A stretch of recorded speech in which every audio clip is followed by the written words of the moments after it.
A Tale of Two Cities by Charles Dickens. Book 3, The Track of a Storm.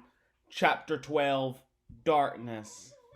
Sidney Carton paused in the street, not quite decided where to go. At Tellson's banking house at 9, he said with a musing face. Shall I do well in the meantime to show myself?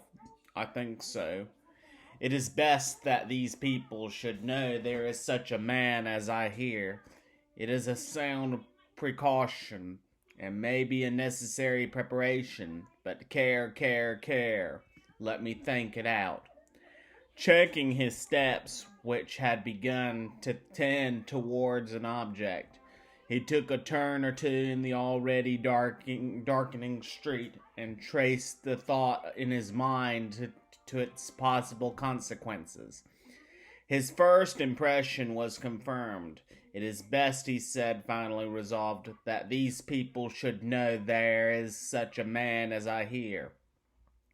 And he turned his face towards Saint Antoine. Defarge had described himself that day as the keeper of the wine shop in the Saint Antoine suburb. It was not difficult for one who knew the city well to find his house without asking any question. Having ascertained its situation, Carton came out of those closer streets again, and dined at the place of refreshment, and fell sound asleep after dinner. For the first time in many years he had no strong drink.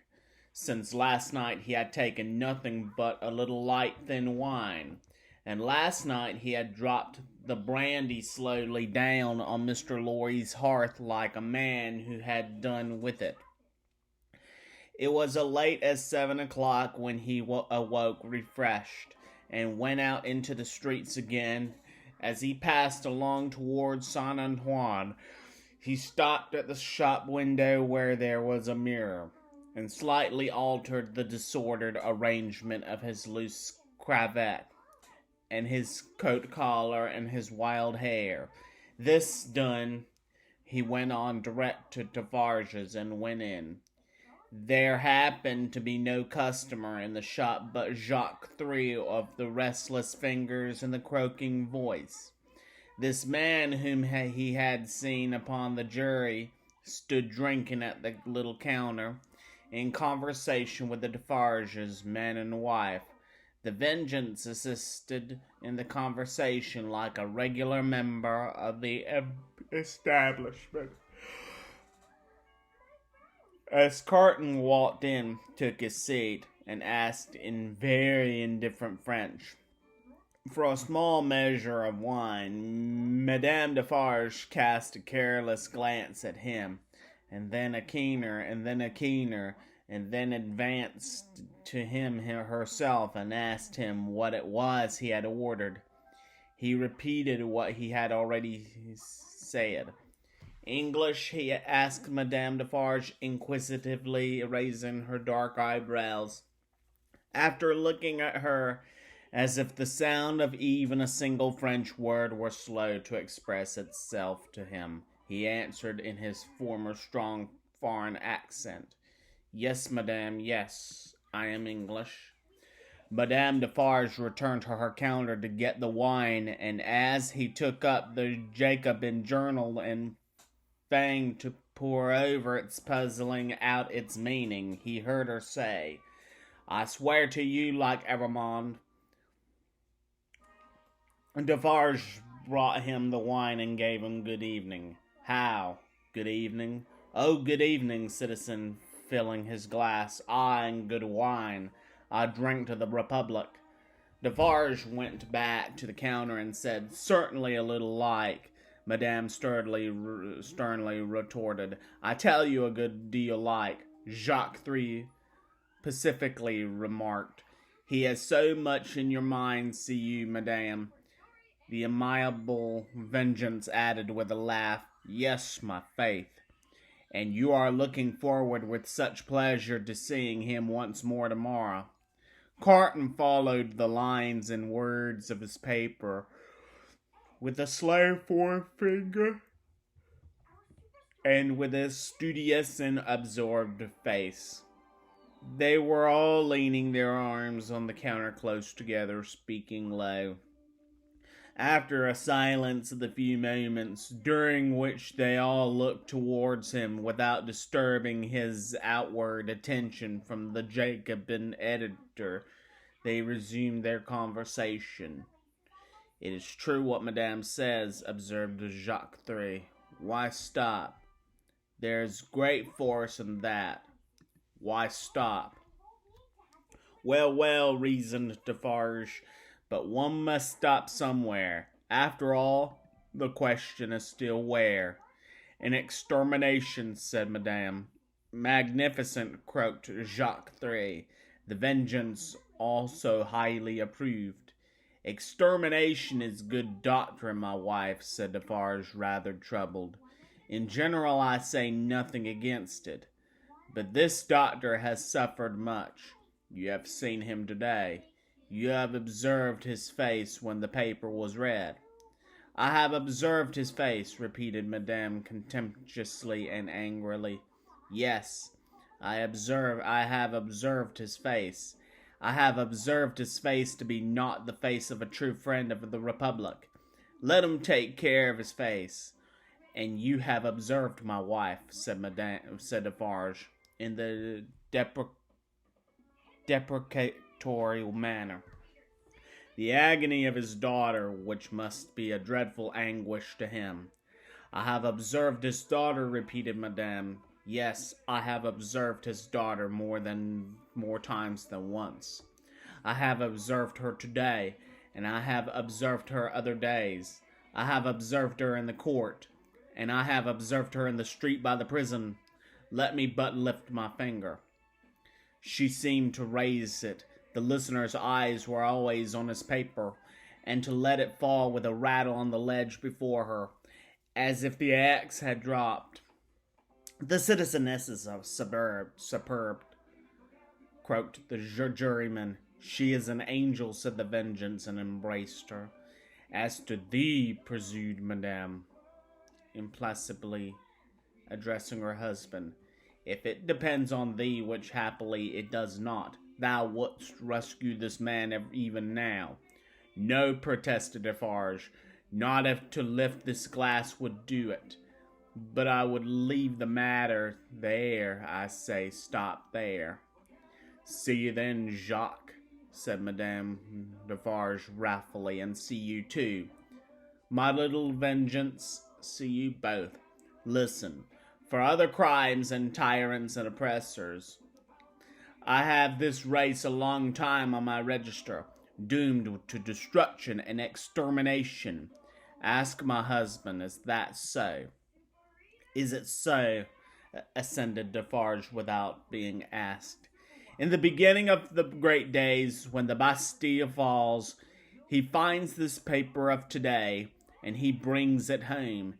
In the middle of the night, when this place is clear and shut, we read it here on this spot by the light of this lamp. Ask him, is that so?" "Is it so?" assented Defarge. "That night, I tell him, when the paper is read through, and the lamp is burned out, and the day is gleaming, and above those shutters and between those iron bars, and that I have now a secret to communicate. Ask him, is that so?" "It is so," assented Defarge again. "I communicate to him that secret. I smite this bosom with these two hands, as I smite it now, and I tell him, Defarge, I was brought up among the fishermen of the seashore, and that peasant family so injured by the two Evermond brothers, as that Bastille paper describes, is my family. Defarge, that sister of the mortally wounded boy upon the ground was my sister. That husband was my sister's husband. That unborn child was their child. That brother was my brother. That father was my father. Those dead are my dead, and that summons to answer for those things descends to me. Ask him, is that so? It is so, assented Defarge once more. Then tell wind and fire where to stop, returned Madame, but don't tell me. Both hearers derived a horrible enjoyment from the deadly nature of her wrath. The listener could feel how white she was without seeing her, and both highly commended it. Defarge, a weak minority, imposed a few words from the memory of the compassionate wife of the Marquis, but only elicited from his own wife a repetition of her last reply. Tell the wind and fire where to stop, not me. Customers entered, and the group was broken up. The English customer paid for what he had, perplexed counted his change, and asked as a stranger to be directed towards the National Palace. Madame Defarge took him to the door and put her arm on his in pointing out the road. The English customer was not without his reflections there, that it might be a good deed to seize that arm, lift it, and strike it under it sharp and deep. But he went his way and was soon swallowed up in the shadow of the prison wall, and at the appointed hour he emerged from it to present himself in Mr. Lorry's room again, where he found the old gentleman walking to and fro in restless anxiety. He said he had been with Lucy until just now, and had only left her for a few minutes to come and keep his appointment. Her father had not been seen since he quitted the banking house towards 4 o'clock. She had some faint hopes with this mediation might save Charles, but they were very slight. He had been more than 5 hours gone. Where could he be? Mr. Lorry waited until 10, but Dr. Manette not returning, and he being unwilling to leave Lucy any longer, it was arranged that he should go back to her and come to the banking house again at midnight. In the meanwhile, Carton would wait alone by the fire for the doctor. He waited, and the clock struck 12, but Dr. Manette did not come back. Mr. Lorry returned and found no tidings of him, and brought none. Where could he be? They were discussing this question, and were almost building up some weak structure of hope on his prolonged absence, when they heard him on the stairs. The instant he entered the room, it was plain that all was lost. Whether he had really been to anyone, or whether he had been all that time traversing the streets, was never known. As he stood staring at them, they asked him no question, for his face told them everything. I cannot find it, he said, and I must have it. Where is it? His head and throat were bare, and as he spoke with a helpless look, straying back all around, he took his coat off and let it drop on the floor. Where is my bench? I have been looking everywhere for my bench, and I can't find it. What have they done with my work? Time presses. I must finish those shoes. They looked at one another, and their hearts died within them. Come, come, he said, in the whimpering, miserable way. Let me get to work. Give me my work. Receiving no answer, he tore his hair and beat his feet upon the ground like a distracted child. Don't torture a poor forlorn wretch, he implored them with a dreadful cry, but give me my work. What is to become of us if those shoes are not done tonight? Lost, utterly lost. It was so clearly beyond hope to reason with him or try to restore him that, as if by agreement, they each put a hand upon his shoulder and soothed him to sit down before the fire, with the promise that he should have his work presently.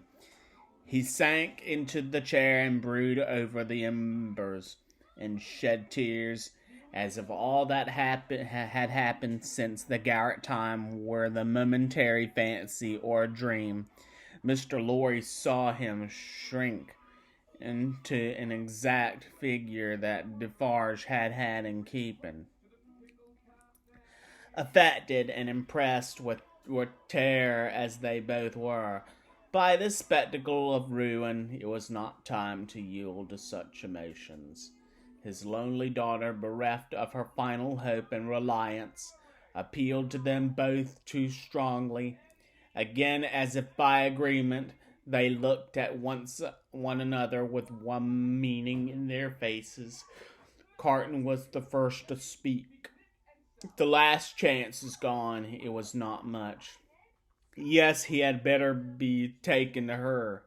But before you go, will you for a moment steadily attend to me? Don't ask me why I make the stipulations I am going to make, and exact the promise I am going to exact. I have a reason, a good one. I do not doubt it, answered Mr. Lorry. Say on. The figure in the chair between them was all the time monotonously rocking itself to and fro, and moaning that they spoke in such a tone as they would have used if they had been watching by the sick bed in the night. Carton stooped to pick up the coat, which lay almost entangling his feet. As he did so, a small case in which the doctor was accustomed to carry the lists of his day duties fell lightly on the floor. Carton took it up, and there was a folded paper in it. We should look at this, he said. Mr. Lorry nodded his consent. He opened it and exclaimed, "Thank God!" "What is it?" asked Mr. Lorry eagerly. "A moment. Let me speak of it in its place first." He put his hand in his coat and took another paper from it. "That is the certificate which enables me to pass out of this city. Look at it. You see, Sidney Carton, an Englishman." Mr. Lorry held it open in his hand, gazing in his earnest face. "Keep it for me until tomorrow. I shall see him tomorrow. You remember, and I had better not take it into the prison." "Why not?" "I don't know. I prefer not to do so. Now take this paper that Dr. Manette had carried about him. It is a similar certificate enabling him and his daughter and her child, at any time, to pass the barrier and the frontier. You see?" "Yes." Perhaps he obtained it as his last and uttermost precaution against evil. When is it dated? But no matter.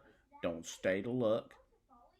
Put it up carefully with mine and your own, and now observe. I never doubt until within this hour or two that he had or could have such a paper. It is good until recalled, but it may be soon recalled, and I have reason to think will be. They are not in danger. They are in great danger. They are in danger of denunciation by Madame Defarge. I know it from her own lips. I have overheard words of that woman's tonight, which have presented their danger to me in strong colors. I have lost no time, and since then I have seen a spy. He confirms me. He knows that a wood sawyer living by the prison wall is under the control of the Defarges, and has been rehearsed by Madame Defarge as to his having seen her. He never mentioned Lucy's name, making signs and signals to prisoners, it is easy to foresee that the pretense will be the common one, a prison plot, and that it will involve her life, and perhaps her child's, and perhaps her father's, for both have been seen with her at that place. Don't look so horrified. You will save them all. Heaven grant I may, Carton. But how? I am going to tell you how. It will depend on you, and it could depend on no better man. This no denunciation will certainly no take place until after tomorrow. Probably not until 2 or 3 days afterwards. More probably a week afterwards. You know it is a capital crime to mourn for or sympathize with a victim of the guillotine. She and her father would unquestionably be guilty of this crime, and this woman, the inveteracy of whose pursuit cannot be described, would wait to add that strength to her case, and make herself doubly sure. You follow me? So attentively and with so much confidence in what you say that for a moment I lose sight, touching the back of the doctor's chair, even of this distress. You have money and can buy the means of traveling to the seacoast as quickly as the journey can be made. Your preparations have been completed for some days. To return to England early tomorrow, have your horses ready, so that they may be in starting trim at 2 o'clock in the afternoon. It shall be done. His manner was so fervent and inspiring that Mr. Lorry caught the flame and was as quick as youth. You are a noble heart. Did I say we could depend on no better man? Tell her tonight what you know of her danger as involving her child and her father. Dwell upon that, for she would lay her own fair head beside her husband's cheerfully. He faltered for an instant, then went on as before. For the sake of her child and her father, press upon her the necessity of leaving Paris with them and you at that hour. Tell her that it was her husband's last arrangement. Tell her that more depends upon it than she dare believe or hope. You think that her father, even in this sad state, will submit himself to her, do you not? I am sure of it. I thought so. Quickly and steadily have all these arrangements made in the courtyard here, even to the taking of your own seat in the carriage. The moment I come to you, take me in and drive away. I understand that I wait for you under all circumstances. You have my certificate in your hand, with the rest you know, and will reserve my place. Wait for nothing but to have my place occupied, and then for England. Why then, said Mr. Lorry, grasping his eager but so firm and steady hand, it does not all depend on one man, but I shall have a young and ardent man at my side. But the help of heaven you shall. Promise me solemnly that nothing will influence you to alter the course on which we now stand pledged to one another. Nothing, Carton. Remember those words tomorrow. Change the course or delay in it for any reason, and no life can possibly be saved, and many lives must inevitably be sacrificed. I will remember them. I hope to do my part faithfully. And I hope to do mine. Now goodbye. Though he said it with a grave smile and earnestness, and though he even put the old man's hand to his lips, He did not part from him then. He helped him so far to arouse the rocking figure before the dying embers, and to get a cloak and hat put upon it, and to tempt it for to find where the bench and work were hidden that it still moaningly besought to have. He walked on the other side of it and protected it to the courtyard of the house, where the afflicted heart, so happy in the memorable time, where he had revealed his own desolate heart to it, outwatched the awful night. He entered the courtyard and remained there for a few moments alone, looking up at the light in the window of a room. Before he went away, he breathed a blessing towards it and a farewell.